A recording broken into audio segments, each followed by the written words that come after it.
गरीबन के दिया दूसरे तरफ जरावल जाता, अमीर अपन दिया दूसरे तरफ जरावत हुआ। यही लिए सुहेल देव भारतीय समाज पार्टी सावधान यात्रा निकाल के आया मैं आपके गांव में भदेसर में कि देखा है बूढ़े पर दिया जरौले से और खाली कुंडा पर दिया जरौले से कुछ ना होई, खाली भगवान बुद्ध के रास्ते पर शुरू कर दा कि भगवान बुद्ध ने कहा था कि बुद्धम शरणम गच्छामि। बाबा साहब अम्बेडकर के विचार के खाली मानना कि शिक्षित बनो, संगठित रहो और संघर्ष करो। जिस दिन इन दोनों महापुरुषों के विचारों को आप मान लेंगे उस दिन आपको इस धरती पर आपको दिया जो है आप 500, 1000, 2000 की गड्डी पर जलाने रहेंगे। क्रांतिकारी बा कि यहाँ से जे भी अंगड़ाई लहले बा, देश में क्रांति आयल हो, प्रदेश में क्रांति आयल हो। जब जब आप लोग फैसला कैले बाया तब तब बलिया और गाजीपुर के लोग बदलाव कैले हुआ और यही बदलाव में कितना लोग शहीद हो गए और शहीदन में अगर सबसे ज्यादा नाम केहू के आवला तो गाजीपुर जिला के आवला। सही कहते गड़बड़ कहे से कि हमारे लड़ा वाला है नौजवान भाई लोग हुआ इस सेना में जाए बदे खूब लड़ाई दौड़ालन और सेना में फौज में भर्ती करावे बदे लड़कन के दौड़ाव में हमारे शिव कुमार मामा खूब फौज तैयार करलन। इनके न देखा यहाँ शिव कुमार मामा जोरदार ताली बजा के स्वागत कैसा। ये गाजीपुर में जितना सेना में भर्ती होला हमके लगा कि पूरे उत्तर प्रदेश में उतना ना होलन जितना ये गाजीपुर से होलन। एकर मतलब कि यहाँ के नौजवानों के अंदर बहुत बड़ा क्रांतिकारी खून हो, इनका खून इतना गर्म हो कि जब टंगड़ाई लेना तो उत्तर प्रदेश में पूरे देश में बदलाव कर देना। आयल है हम दो बात आपसे करब। देखा भाई बात बहुत लोग कैलन है और लंबे समय से आप लोग सुनत हुआ। आपसे दो सवाल हम करब। बतावा ये धरती पर बाबा साहब भीमराव अम्बेडकर यहाँ का तोहर समझे जगह है, महाराजा सुहेल देव राजभर यहाँ का जगह बदे, महात्मा गांधी यहाँ का तौर समझे जगह बदे। जितना महापुरुष, जितना स्वतंत्रता सेनानी, जितना शहीद ये धरती से चल गए ना अब दोबारा लौट के आओ वाला। अगर उनके लड़ाई के आगे बढ़ाओ बदे बाबा साहब भीमराव अम्बेडकर की आगे बढ़ाओ बदे विचार के केहू आयल बा, मान्यवर कांशीराम साहब के विचार के केहू आगे बढ़ाओ बदे आयल हो, बाबा साहब भीमराव अम्बेडकर के आदर्श के केहू आगे बढ़ाओ बदे आयल हो, सुभाष चंद्र बोस के विचारधारा के आगे केहू बढ़ाओ बदे आयल हो, महात्मा गांधी के विचारधारा के केहू आगे बढ़ाओ बदे आयल हो। तो इस सुहेल देव भारतीय समाज पार्टी के मंच पर हम लोग बैठल हुआ जो अपन लड़ाई के आप लोगों के लड़ाई के आगे बढ़ाओ बदे तैयार हुआ। ये बदे कि अब वो धरती से चल गया, अब यही धरती पर महाराजा सुहेल देव राजभर के रूप में लोग आयल हुआ, बाबा साहब भीमराव अम्बेडकर के रूप में आयल हुआ। तो इनके विचारधाराओं को जिस दिन अपने घर से दूसरे लोगों को जोड़ना शुरू कर देंगे, मुझे आशा नहीं विश्वास है कि उत्तर प्रदेश में एक बदलाव की क्रांति आ जाएगी और अपने नौजवान भाई, अपने बुजुर्गों का जो सम्मान घटा हुआ था, जो सम्मान नीचे गिराया जाता है, शौचालय में उलझा दिया गया है, राशन कार्ड, पेंशन, नाली, खरंजा, आवास में उलझा दिया गया है। लेकिन आप सोचो जो देश का शासक जो होता है, प्रदेश का जो शासक होता है, वो शासक बनता कैसे?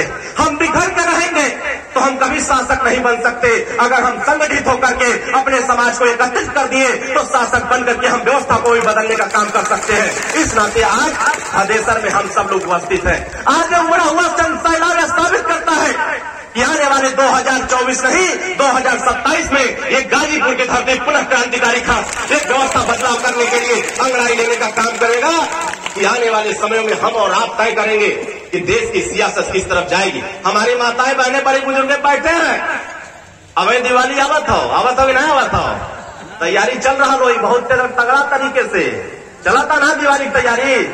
अब देखा ये धरतिया पर जब ये गाजीपुर को डीएम हुआ, अरे गाजीपुर का एसपी हुआ, अरे उत्तर प्रदेश में जो राज्यपाल हो, अरे उत्तर प्रदेश से बाहर देश में जो प्रधानमंत्री है, जो राष्ट्रपति है, उनका लोगन के मेहरारू लोग देखा जाया ये धाने का दिया कहाँ जरई है, सोना पर जरई है, चांदी पर जरई है, हीरा पर जरई है। कहीं जो दिया है बकरी के खूंटा पर जरी, खाली कुंडा पर जरी, खाली गगरी पर जरी, अब बहरे वाले घोड़ा पर जरी। सही कहते गड़बड़ बोला भाई, सही कहते गड़बड़। गरीब गरीब होता, गरीबन के दिया दूसरे तरफ जरावल जाता, अमीर अपन दिया दूसरे तरफ जरावत हुआ। यही लिए सुहेल देव भारतीय समाज पार्टी सावधान यात्रा निकाल के आया मैं आपके गांव में भदेसर में कि देखा है बूढ़े पर दिया जरौले से और खाली कुंडा पर दिया जरौले से कुछ ना होई, खाली भगवान बुद्ध के रास्ते पर शुरू कर दा। कि भगवान बुद्ध ने कहा था कि बुद्धम शरणम गच्छामि। बाबा साहब अम्बेडकर के विचार के खाली मानना कि शिक्षित बनो, संगठित रहो और संघर्ष करो। जिस दिन इन दोनों महापुरुषों के विचारों को आप मान लेंगे, उस दिन आपको इस धरती पर आपको दिया जो है आप 500, 1000, 2000 की गड्डी पर जलाने रहेंगे। इस नाते साथियों मैं आपसे कहना चाहता, दूसरे दिन दिवाली आ जाएगा।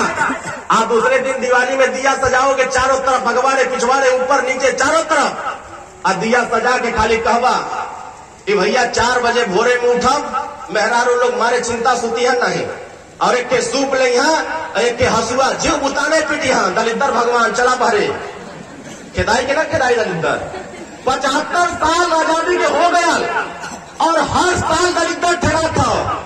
भदेसर वाले भेजत पाए दूसरे गांव में, वो लोग बैरान में भेज देते पाया, अब बैरान वाले तो भदेसर में भेज देते हुआ। 75 साल में यहाँ से वहां ठहरा था, न दलितर भागत बा न ईश्वरा के पैठत हुआ।